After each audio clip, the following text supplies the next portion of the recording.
In June 1976, 25-year-old Jack Unterweger was found guilty by a court in Salzburg, Austria, of the brutal murder of a young German woman. Unterweger confessed. He was sentenced to life. However, Unterweger served just over 15 years. He was released in May 1990, and only a few months later, prostitutes started to disappear. For the next 10 months, Unterweger went on a killing spree across Austria, the former Czechoslovakia, and even the United States. Unterweger was suspected of murdering 11 women, but was convicted of just 9. I'm absolutely astounded at the fact that Unterweger was released from prison many, many years before he should have been. People like Unterweger can change. They can change in prison if they acknowledge that what they've done is wrong and if they undertake work to address those traits and those behaviours that lead them to the decision to harm others. But he didn't go through that process at all. He was, without question, perverted, depraved killing machine. And I can think of very few, probably less than 20, who would deserve comparison with him. It is an extraordinary story, and one which sends a shiver down my spine every time I tell it. In 1975, during the trial of his first murder, Unterweger was assessed by a psychiatrist. He was diagnosed as an extremely dangerous, unpredictable, and incurable individual. The report stated he demonstrated egocentricity, aggressiveness, and sexual perversion with a sadistic component.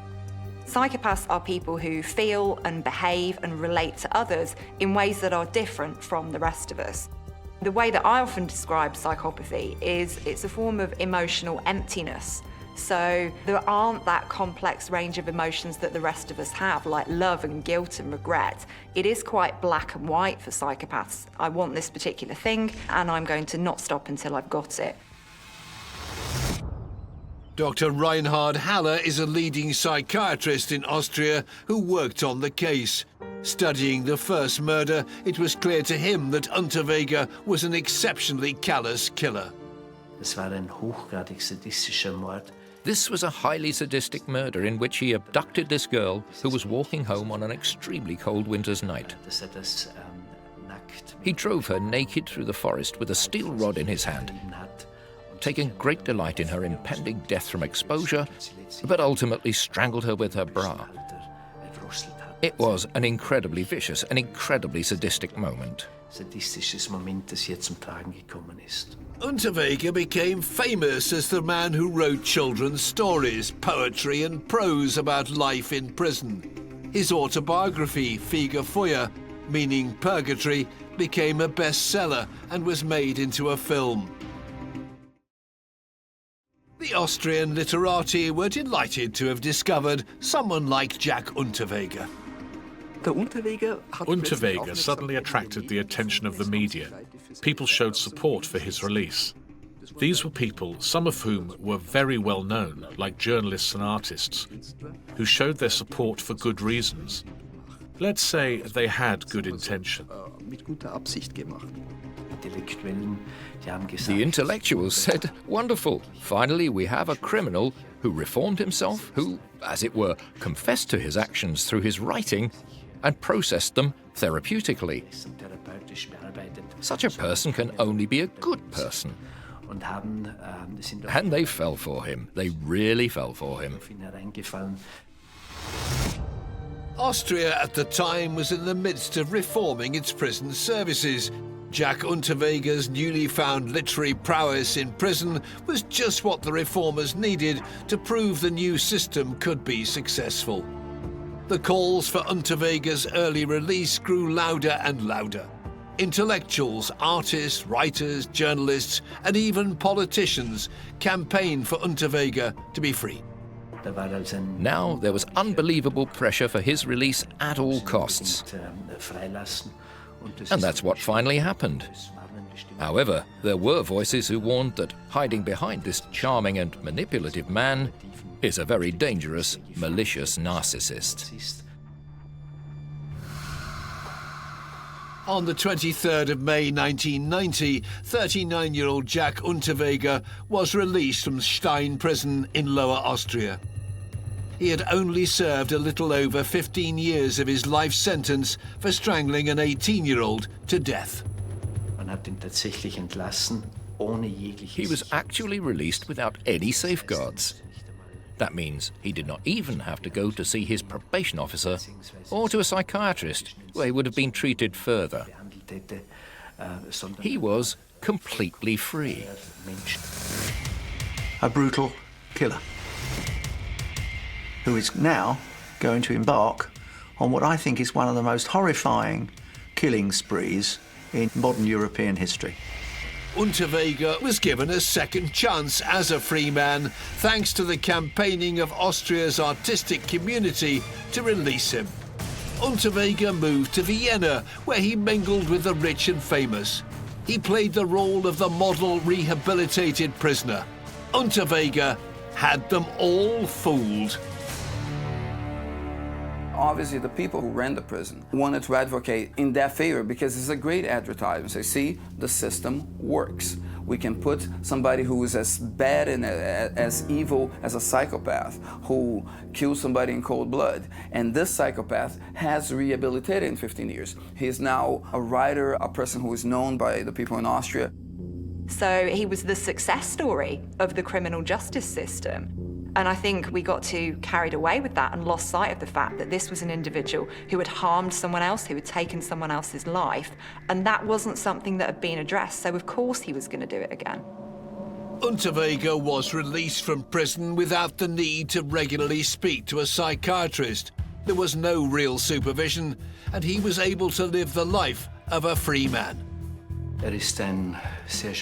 He was very charming, quite intelligent, but also a highly manipulative person who was not mentally ill, but had an abnormal personality.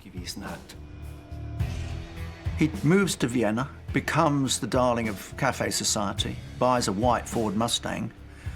This is a man with some considerable vanity, and turns himself into famous guest part-time journalist, writer, television studios, radio talks, reads his poetry to adoring crowds, many of them women, and generally struts his stuff. Unterweger became a celebrity and often appeared on television news programs. In June 1991, Unterweger traveled to the US. He stayed in the former Cecil Hotel in downtown LA. It had a reputation for violence and suicide at the time. Unterweger was not the first serial killer to have stayed there. It was already famous as the hangout of the Night Stalker, Richard Ramirez. Within a few weeks of landing, he had killed 3 women in Los Angeles, all of them prostitutes. And I think there was a sense in which he was getting a bit bored. And often you see this with psychopaths. They have that proneness to boredom, that need for stimulation. So they will often start to vary their offending behaviour to mix things up a bit and to keep it interesting. So I think potentially that was what lay behind the decision to continue killing people outside of that country. All 3 murders were meticulously planned in advance. Unterweger's first LA victim was Shannon Exley, a prostitute allegedly popular with truckers. 9 days later, he killed again Irene Rodriguez, originally from Texas. And 5 days after that, he killed Sherry Ann Long, who was later found in the hills of Malibu. All 3 women were strangled with a bra using the same very distinct knot, a signature. Some people use a certain method, for example, with strangulation, that would be the MO, the modus operandi.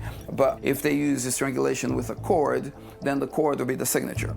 In his case, I don't think he used the bra of the girls a lot of the time, but he did a specific knot. I don't think he did the knot because Unterweger wanted people to know it was him. He did the knot because he knew the knot worked. And it's the same thing that it happens with so many serial killers. They use a method or a signature because they know it works. Unterweger left LA and returned home to Vienna before detectives could link him to the murders. But while he was away, the police in Vienna were now working closely with their counterparts in Graz, the site of the murders after he was released from prison. They realized the murders were in fact linked. A pattern started emerging, with Unterweger being in the same area of Austria that the murders were committed.